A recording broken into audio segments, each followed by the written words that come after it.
우리 하나님 말씀 다 함께 같이 보시겠습니다. 누가복음 22장 54절에서 62절입니다.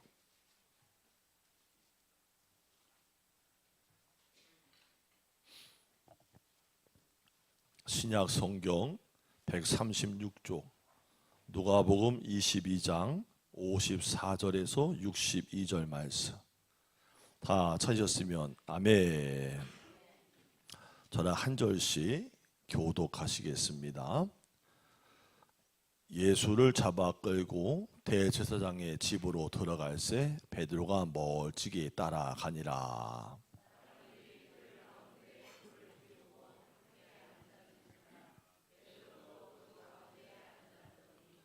한 여종이 베드로의 불빛을 향하여 앉은 것을 보고 주목하여 이르되 이 사람도 그와 함께 있었느니라 하니,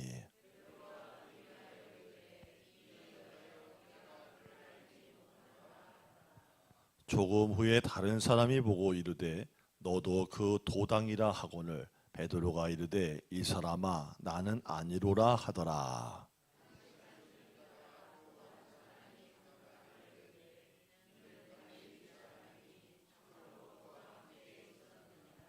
베드로가 이르되 이 사람아 나는 네가 하는 말을 알지 못하노라고 아직 말하고 있을 때에 닭이 곧 울더라.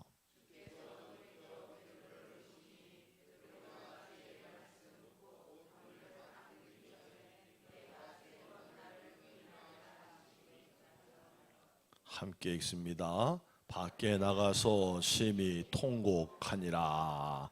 아멘. 자, 우리 하나님 말씀 함께 읽으셨고 전우자어로 반갑게 인사합시다. 하나님이 우리와 함께 하십니다. 아멘, 아멘, 아멘.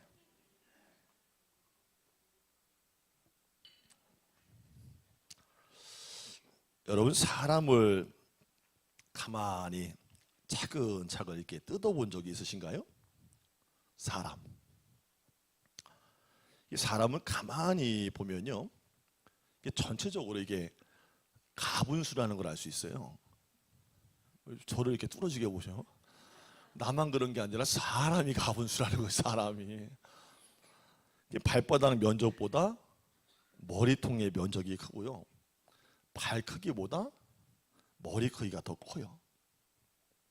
사람의 생긴 모습을 보면 좌우는 대칭이지만 이것도 간혹은 대비대칭이고요, 전후는 비대칭이에요. 반만 딱 보면요, 어느 쪽이 또 눈도 크고 작고 모양도 또 달라요. 더구나 이 상하는요 완전 다른 구조로 되어 있어요. 앞부분에 중요한 게 다 몰려 있어요. 눈, 코, 입, 가슴, 그리고 속에 있는 장기도 앞쪽에 다 모여 있어요. 이 과도하게 앞에 몰려 있어서 무게의 중심이 발바닥을 벗어나 있는 거예요. 이 구조 자체를 보면 직립이 거의 불가능한 정도의 구조로 되어 있는 걸 알 수 있어요. 근데 이 사실을 사람의 모양대로 만들었다고 하는 마네킹을 세워보면요 더 확연히 알 수 있습니다. 여러분, 마네킹이요 여간에서는 세우기가 어렵대요. 왜냐? 그 무게 중심이 하체에 있지 않고 상체에 있기 때문이에요. 근데 여러분, 사람이 어때요? 신기하게도 잘 움직입니다. 움직이기만 합니까? 뛰어다니기도 합니다. 뛰기만 합니까? 잽싸게 뜁니다. 참 신기하게 잘 뜁니다. 하나님께서 사람을 가분수로 만드시고 중심축을 가운데 두지 않으신 이유가 뭘까라는 생각을 해봐요. 물론 성경에는 이에 대해서 나와 있진 않지만 혹시 이런 거 아니겠어요? 인생을 살아가면서 넘어지는 것을 두려워하지 말라라는 의미가 아니겠는가 이거예요. 함께 합시다.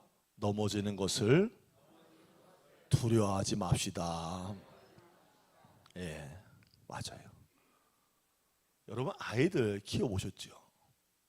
어린아이가 태어나서 걷기까지 약 2만 번 정도를 넘어진다 그래요. 저희 첫째나 둘째가 태어나가지고 얼마 안 됐는데 저도 아빠가 처음이고 엄마가 처음이라 애를 갖다가 이렇게 자라는 과정을 보면 서 있는데 이렇게 뭘 자꾸 일어서잖아요. 기저귀 차고. 근데 갑자기 멀쩡히 서 있다가 잠깐 눈을 돌렸는데 쿵 하는 거야. 그 뒤로 넘어져가지고 우와 막 이러고 있고, 갑자기 뭐 전보자라고 하는 고무통 의자에 앉혀놨더니 갑자기 옆으로 뭐 잡으려고 손을 내밀다가 옆으로 굴러떨어져가지고 그러고 있고 말이야. 너무 넘어져가지고 머리 깨질까봐 그때 비싼 돈도 없는데 머리에다가 씌우는 그 통 같은 거 있어요. 그걸 갖다가 씌워놨어요. 그랬더니 또 그것도 귀찮다고 찍찍이 떼서 버려버리는 거예요. 계속 넘어져. 그런데 이상한 게 포기하질 않아. 계속 일어났다 넘어졌다 일어났다가 또 넘어졌다 그러는 거예요. 여러분, 아이들이 어릴 때 일어서는 걸 포기한 걸 본 적 있으세요? 아니요, 없어요. 다시 일어나려고 애를 쓸 뿐이에요. 아이들은 아무 데서나 넘어지는 것을 미리 겁내거나 두려워하지 않습니다. 넘어지는 것이 자연스러운 것을 알기 때문이에요. 그래서 아이들은 다시 일어서는 것만 반복적으로 터득을 하다가 결국 일어서는 거예요. 여러분, 공자 아시지요? 뭐 잘하셔요? 여러분, 공자가 그런 말을 했대요. 사람 나이 40을 부록이라고 했다는 거예요. 이 부록이라는 것은 어떤 유혹에도 흔들리지 않는 평상심을 의미하는 거거든요. 공자가 죽은 지 100년이 지나서 활동했던 맹자라는 사람은 이 40 사람 나이 40을 부동심의 나이라고 그랬어요. 이 부동심이 무슨 뜻이냐? 어떤 것에도 마음이 흔들리지를 않는다는 뜻인 거예요. 여러분, 제가 작년에 나이가 이제 49였다가 이제 50이 됐어요. 굉장히 젊지. 할렐루야. 이 자리에 계신 분들도 50도 넘어보시고 60도 넘어보시고 70도 넘어보시고 90도 넘어보시고 할렐루야, 그런 분 계실 텐데, 자, 그러면 공자나 맹자가 부록이요 부동심이라고 했지만 여러분들 지금 연세가 60이 되고 70이 다 됐는데도 하나 어떤 것에도 흔들리지 않고 사시나요? 마음이? 어떠세요? 사는 날 동안 계속 흔들리고 계속 마음이 갈등되고 그러는 거예요. 여전히 유혹에 집착에 흔들리는 나를 발견하게 되는 거예요. 나이가 아무리 많이 자셨다고 해도 죽을 때까지 인생이 흔들리지 않는 것은 아니란 것을 여러분들 체험적으로 잘 아실 거예요. 인생은 그러므로 흔들리면서 살아가게 되어 있어요. 근데 중요한 것은 그 흔들림이 있는 가운데 얼마나 중심 균형을 딱 잡고 잘 살아가느냐 하는 거예요. 오늘 우리가 알기 본문 말씀에 보면요, 인생이 크게 한번 휘청하고 흔들렸던 경험자가 나와요. 누구지요? 예수님의 수제자라고 일컫는 베드로예요. 베드로는 지금 자기 살겠다고 예수님을 3번이나 부인하고 있어요. 물론 예수님께서 예언하신 대로 베드로가 부인하고 있지만 솔직히 베드로의 지금 이 모습은 언뜻 이해가 가질 않아요. 왜입니까? 여러분, 베드로가 누구예요? 예수님이 잡히기 바로 직전에 베드로가 취했던 행동들을 우리가 알고 있잖아요. 베드로는 종교 지도자들과 군인들이 검과 몽치를 들고 예수님을 잡으러 왔을 때 칼을 빼가지고 50절에 보니까 대제사장의 종의 귀를 단칼에 베어버린 사람이에요. 베드로가 왜 칼을 들었어요? 예수님, 내 스승님을 주를 지켜드리겠다는 의지가 담긴 거 아니겠어요? 이런 베드로의 모습과 예수님을 나는 도무지 모른다면서 부인하는 베드로의 모습이 왠지 큰 이질감이 느껴지는 거예요. 정말 베드로가 주님을 보호하기 위해서 칼을 빼든 것이라면 베드로가 주님과 함께 대제사장의 뜰에 같이 서 있어야 되는 거죠. 너 예수의 제자지? 같이 다녔지 해도 나 그렇다, 나 예수의 제자다, 어쩔래 하고 했어야 된다는 거지요.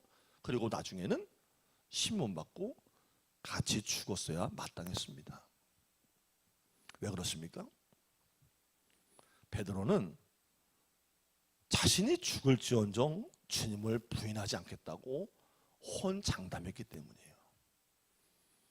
하지만 실제로 베드로에게 위협과 죽음이 눈앞에 닥치니까 흔들리기 시작을 하는 거예요. 주님은 이 사실을 22장 34절에 보니까 이미 알고 계셨어요. 베드로야, 내가 내게 말하노니 오늘 네가 닭이 울기 전에 내가 3번 나를 부인하리라. 모른다고 부인하리라 하시니라. 그래서 베드로에게 닭 울기 전에 넌 나 3번 부인할 거야? 분명히 이미 말씀하셨어요. 하나님께서 사람을 만드셨기 때문에 사람이 흔들릴 수밖에 없는 존재라는 것도 너무나도 잘 알고 계십니다. 여러분, 하나님께서 사람에게 주신 것이 있어요. 자유의지예요. 내가 이것도 선택할 수 있고 저것도 선택 안 할 수 있는 의지를 주셨다는 거예요. 물론 하나님이 사람을 처음 만드실 때 로봇처럼 만들 수도 있어요. 수동적으로 만들 수 있어요. 하지만 그렇게 하지 않으셨다는 거예요. 스스로 선택할 수 있는 자유의지를 가진 인간으로 만드신 거예요. 그 선택권을 가지고 이것도 선택할 수 있고 저것도 선택할 수 있는 거예요. 그러니까 인생 자체가 선택 아니에요. 사람이 살면서 그 선택의 삶을 살아가야 되기 때문에 때로는 흔들릴 수밖에 없고요. 흔들리는 것 자체가 너무나 자연스러운 것이라는 거예요. 여러분, 믿음의 조상 아브라함 잘 아시죠? 이 믿음의 조상 아브라함도요, 흔들리는 나약한 인간의 모습을 그대로 보여준 사람이에요. 하나님의 부르심을 따라서 가나안 땅까지 왔지만요, 가나안 땅에 기근이 들었거든요. 그래서 아브라함은 그 기근을 피해서 가족을 이끌고 애굽 땅으로 내려갑니다. 애굽으로 내려가는 아브라함의 마음속에 두려움과 염려로 가득 차 있었어요. 근데 그 두려움과 염려의 원인이 뭐였다고 성경은 말하냐? 그의 아내가 너무나도 예뻤다는 거예요. 근데 사례가 그때 나이가 몇 살이었냐면 70이 다 돼가고 있었어요. 우리 남편분들 지금까지 사시면서 내 아내를 누가 빼어서 갈까봐 염려해 보신 적이 그렇진 않지 뭐, 그렇지? 할렐루야. 70이 다 되어가는데 내 아내를 누가 이렇게 썸 탈까봐 걱정하는 분 계시면 아멘. 우리는 확실한 믿음이 있잖아요. 할렐루야. 절대 그런 일이 일어나지 않아. 근데 사례가 70이 다 되어가는데 얼마나 예뻤는지 모르지만 애굽 사람들이 아내를 빼앗기 위해서 자기를 죽인다고 걱정을 했다는 거예요. 그래서 아브라함이 선택한 게 뭐예요? 거짓말이에요. 여보, 혹시라도 당신이 너무 이뻐서 이 사람들이 당신을 데려가고 나를 죽일지도 몰라. 그러니 당신을 나의 누이라고 하자 그런 거예요. 물론 이 거짓말은 자신의 심리적인 위기에서 어떻게든 벗어나려는 것이었어요. 하지만 만일 누군가가 실제로 아내를 달라고 요구했다면 내어줄 수밖에 없는 이 치명적인 거짓말은 자신의 가장 가까운 사람이고 일평생 사랑해오던 자신의 아내일지라도 버리는 것을 선택하겠다는 말밖에 안 되는 거예요. 자, 그러면 이것이 염려로 끝났나요? 두려움으로 끝났습니까? 아니요. 실제 사건이 돼요. 실제로 아브라함은요, 창세기 12장 15절에 보니까 바로왕에게 아내를 넘겨줍니다. 뭐 이런 인간이 다 있지. 이 아브라함의 모습은요, 인간의 아주 연약한 원초적인 흔들림을 모여없이 보여주는 거예요. 여러분, 아브라함이 자신의 아내를 누이라고 속인 일이 이번으로 끝났나요? 또 있었어요. 그러랑 아비멜렉에게 갔을 때도 또 한 번 거짓말을 반복합니다. 너의 이름이 창대케 되고 복의 근원이 되리라고 하신 말씀까지 들었던 믿음의 길에 섰던 그가 이렇게 자주 흔들리게 되고 말도 안 되는 거짓말로 숨어버릴 것이라는 것은 아무도 예상을 못했던 거예요. 여러분, 도종환 시인의 흔들리며 피는 꽃이라는 시가 있어요. 잘 들어보세요. 우리 담임 목사가 얼마나 감성이 있나. 흔들리지 않고 피는 꽃이 어디에 있으랴. 이 세상 그 어떤 아름다운 꽃들도 다 흔들리면서 피었나니, 흔들리면서 줄기를 곧게 세웠나니, 흔들리지 않고 가는 사람이 어디에 있으랴. 이쯤 되면 뭐 해야 돼요? 아주 센치하구나. 흔들리지 않고 곧게 세워지는 줄기가 어디에 있고 인생이 어디에 있으랴. 비웃음 금지. 사람이나 자연이나 흔들리면서 살아갈 수밖에 없어요. 그 흔들림의 원인은 다 다를 수 있지만 흔들리며 살아가는 것은 나만 그런 게 아니라는 거예요. 모든 것이 자연스러운 현상일 뿐이에요. 함께 합시다. 나만 그런 게 아니더라. 여러분만 그런 게 아니에요. 다 그래요. 어떤 분들 가끔 그런 말 하시는 분들이 있어요. 물론 뭐 본인들이 사이가 퍽퍽하니까 하는 말일 수는 있는데요. 가끔 그래요. 목사님은 아무 걱정도 없으시고 하나님께 다 맡기고 사시니까 얼마나 행복하세요.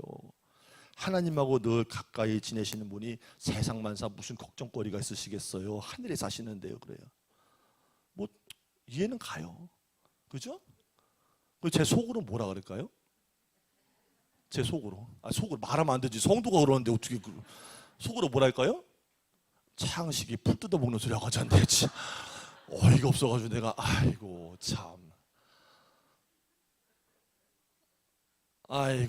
참 속도 모르는 소리하고 앉았네 진짜. 여러분, 목사도 사람이에요, 사람이에요. 저를 하늘의 천구천사로 보시는 거예요 지금?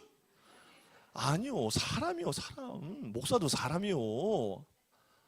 밥 먹고 소화시키고 다 해. 사람이요. 인간이기 때문에 흔들릴 때가 있다는 거예요. 이 자리에 계시는 십수년간 섬겨오신 장로님들도 그렇고요. 신앙 하나 부여잡고 걸어오신 믿음 좋은 권사님, 그분들도 흔들리지 않았겠어요? 다 흔들리며 살아온 거예요. 내가 보기엔 아무리 저 사람 믿음이 좋아 보이고 신실해 보인다 하는 사람일지라도, 기도를 많이 하는 사람일지라도 인간이기 때문에 언제나 흔들릴 수밖에 없다는 거, 그것을 인정해 줘야 되는 거예요. 말이라도 그렇게 하지 말아야 돼요. 아이, 권사님이 무슨 걱정이 있어, 장로님 무슨 걱정이 있어, 하나님과 가까운데. 그러면은 속으로 창식이 풀 뜯어먹는 소리하고 앉았네. 왜? 다 흔들리거든. 남 모르는 고난과 아픔이 있는 거거든. 갈등이 있는 거거든. 여러분, 흔들린다는 것은 부정적인 측면도 있지만요, 긍정적인 측면도 있어요. 이 흔들림의 시간을 지나면서 그 안에서 나름의 소중한 깨달음을 얻게 되는 거예요. 오늘 본문의 베드로는요, 예수님 말씀대로 정말 3번을 부인하고 난 다음에 밖에 나가서 심히 통곡을 해요. 베드로의 이 흔들림의 경험을 통해서 소중한 깨달음이 있었을 거예요. 무엇보다 자신이 얼마나 결단우리가 약한 존재인가, 내가 얼마나 연약한 인간인지를 절실히 깨달았을 거예요. 아마 베드로는 이 사건 후에 절대 세상이 두 쪽 나도라는 그런 말들은 삼가했을 것이라고 저는 봐요. 아이러니하게도요, 곡식이요, 뿌리를 깊이 내리는 데는요, 악천후가 필요하대요. 우리가 일반적으로 생각할 땐 봄날에 따사로운 좋은 날씨만이 식물의 뿌리를 더 깊게 내리게 할 것 같은데, 오히려 뿌리를 얕게 내려서 생존력을 약화시킨다는 거예요. 하지만 처음부터 비가 충분치 않은 채 악천후 가운데 자란 식물은 물과 양분을 얻기 위해서 스스로 땅속 깊이 튼튼하게 뿌리를 내리려고 애를 쓴다는 거예요. 그래서 태풍이나 가뭄이 와도 끄떡없이 악착같이 견뎌낼 수 있게 만들어준다는 거예요. 봄날의 악천후라는 흔들림이 오히려 식물을 강인하게 만들어준다는 거죠. 그래서 사실 따지고 보면요, 인생에 필연적으로 올 수밖에 없는 흔들림이라면 이것을 어떻게 받아들이고 견뎌내느냐가 훨씬 중요한 거예요. 어떤 사람은요, 바람만 불났지면 불 꺼져 버려요. 그 인생이 막 한순간에 통째로 그냥 뽑혀나가는 사람이 있어요. 하지만 어떤 사람은 흔들림이 있었지만 오히려 그 바람을 맞으면서도 내면적으로 단단해지는 사람도 있는 거예요. 더 뿌리가 깊이 내리는 사람, 견고해지는 사람. 우리 주님이 그럼 어떤 사람 바라시겠어요? 인생의 세찬 바람이 불어도 믿음의 뿌리를 깊게 내려서 신앙의 길에 깊이 내려서 열매를 맺는 사람을 우리 주님이 원하시는 거예요. 흔들림 버텨내야 됩니다. 버티는 거 분명히 힘든 일이에요. 강풍이 불 때 흔들리면서 그 자리를 견뎌낸다는 것은 분명히 만만치 않은 일이에요. 하지만 인생의 길이나 믿음의 길은 버티라고 주어진 거예요. 마태복음 24장 13절에 그러나 끝까지 견디는 자는 구원을 얻으리라. 옆 사람과 격려합시다. 끝까지 견디는 자는 구원을 얻으리라. 아멘. 교회를 다니다가 안 다니는 분들의 이야기를 심심치 않게 들어요. 안 나가 교인이 곧 가난한 교인이에요. 귀담아서 들어오면 교회를 나가지 않게 된 이유가 거의 외부적인 요인에 있다고들 말들을 해요. 교회 누구 때문에 상처받아서 그렇다는 거예요. 그 가운데는 목회자한테 상처받아 그렇다는 분도 있고 가까운 교우 중에서 상처를 줘서 그렇다는 분도 있어요. 하지만 그것으로 인해서 신앙생활 자체를 포기한다는 것은 왠지 개인적인 문제가 깊어 보이는 거예요. 결국 그 사람이 신앙생활을 포기하고 교회를 다니지 않는 것은 결국엔 사람 때문이거든요. 우리도 인간인지라 우리의 눈엔 사람이 보일 수밖에 없어요.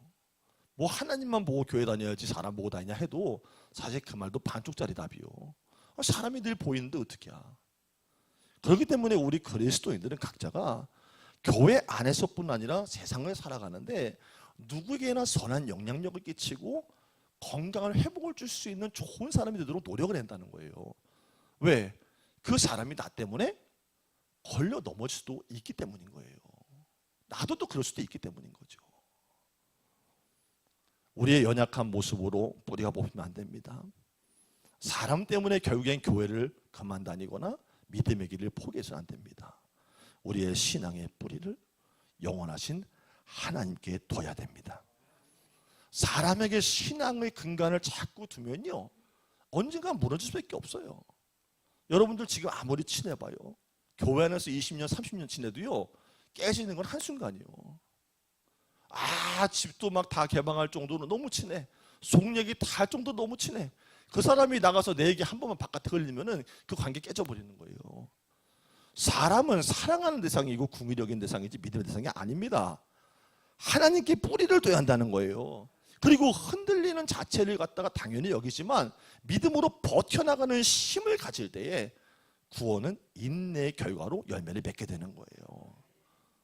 여러분 61절 말씀 보니까요, 예수님의 시선하고 베드로의 시선이 마주치는 것을 보게 돼요. 주께서 돌이켜 베드로를 보시니. 자, 이 상황이 어떤지 아시죠? 뭔지 아시잖아요. 베드로를 바라보시는 예수님 눈빛이 어떤 말을 하고 있는 걸까요? 예수님 배신당했잖아요. 모른다고 했잖아요. 자, 눈빛으로 어떤 말을 하고 있는 것 같아요? 여러분 생각에는. 이런 배은망덕한 놈의 새끼가 말이나 못하면 밉지는 않지, 아니면 따라오지나 말든가, 내가 너한테 말했지, 네가 날 모른다고 할 날이 반드시 올 거라고. 입만 살아가지고. 어때? 그렇습니까? 예수님께서 베드로에게 눈으로 이렇게 말씀하셨을까요? 저는 그렇지 않다고 생각을 해요. 주님이 이렇게 눈으로 말씀하셨을 거예요. 베드로야, 괜찮아. 난 너를 믿는다. 다시 일어서면 돼. 알았지? 자, 여러분 자신을 위로하세요. 여러분이 새벽 예배 못 나오고 믿음 생활 찰떡이 아니라 개떡같이 하고 성경 안 읽고 못 따라와도 주님은 여러분한테 야 이 개떡아 그러지 않습니다. 자기를 위로합시다. 괜찮아. 난 널 믿는다. 믿으면 아멘. 여러분 주님은 언제나 우리를 위로하시는 분이에요. 할렐루야. 주님을 한 번도 쳐내는 분이 아니에요. 괜찮아 괜찮아. 난 널 믿어. 일어설 거야. 하다못해 자식들이 40이 가까워도 취직을 못하고 돈을 못 버는 백수라도 용돈 찔러주면서 괜찮아 쨍하고 해뜰려 온다고 하는 게 부모인데 하나님 영의 아버지께서 그 자식을 무시하고 넌 틀렸어 하겠냐는 거예요. 아니요. 베드로야 괜찮다. 난 너를 다시 믿는다. 예수님은 자신을 부인하는 제자 베드로를 믿어주신 거예요. 부활하신 예수님께서 갈릴리로 물고기를 잡으러 간 제자들을 찾아가십니다. 그리고 베드로에게 어떤 말씀도 하지 않아요. 단지 내가 나를 사랑하느냐 물어보세요. 베드로는 자신을 믿어주는 예수님으로 인해서 다시 제자리를 찾아 들어가요. 이 큰 사랑의 경험을 지녔던 베드로가 훗날 어떻게 되었을까요? 로마에서 순교했다라는 전승이 내려오는데 나는 예수님처럼 십자가에 똑바로 매달려 죽을 수가 없기 때문에 죄스럽다면서 십자가에 거꾸로 매달려 순교를 했다는 것이에요. 변함없이 나를 믿어주며 그 진심을 알았기 때문에 다시 제자리를 찾아 들어간 거예요. 인생 가운데 여러 가지의 일들을 만나고 사건들을 만나서 정말로 막 세게 흔들리는 사람들이 있어요. 이 가운데도 정말 말도 아닌 일들을 당해서 마음이 와장창창 깨지는 경험을 하신 분도 계실 수 있어요. 당연합니다. 그러면 우리가 그 있었던 사건이나 흔들림 자체에 주목하고 더 이상 거기에 끌려다니고 전전긍긍하는 것이 아니라 내 인생에 어떤 흔들림이 왔다 싶을 때 그것을 내가 어떻게 잘 이겨나갈 건가, 거기에 더 집중을 해야 되고요. 흔들리는 가운데서도 나를 신뢰해 주시고 믿어 주시고 도와주시를 그 주님을 기대하고 붙잡아 줘야 되는 거예요. 그리고 여러분이 흔들릴 때 여러분을 그렇게 사랑해 주는 그 누군가가 여러분을 위해서 기도하고 있다는 것을 늘 잊지 마셔야 돼요. 그리고 정면으로 맞서 싸우세요. 어떤 일을 당했다고 마음이 위축되거나 흔들리거나 갈등되거나 그러지 말고 정면으로 맞서 싸우세요. 내가 한 번 그런 일 겪었어도 하나님은 나에게 전화위복을 주신다. 그러면 올 한 해 여러분들이 믿음으로 견뎌낸 간증을 갖고 승리할 수 있을 것입니다. 기도하겠습니다. 주님, 우리는 한없이 연약하며 인생길에 흔들립니다. 그러나 언제나 우리를 지켜보시는 주님이 계시니 든든합니다. 모든 인생길에 흔들림이 되려 삶과 신앙의 보약이 되어서 일어서게 하여 주옵소서. 예수님의 이름으로 기도드립니다. 아멘.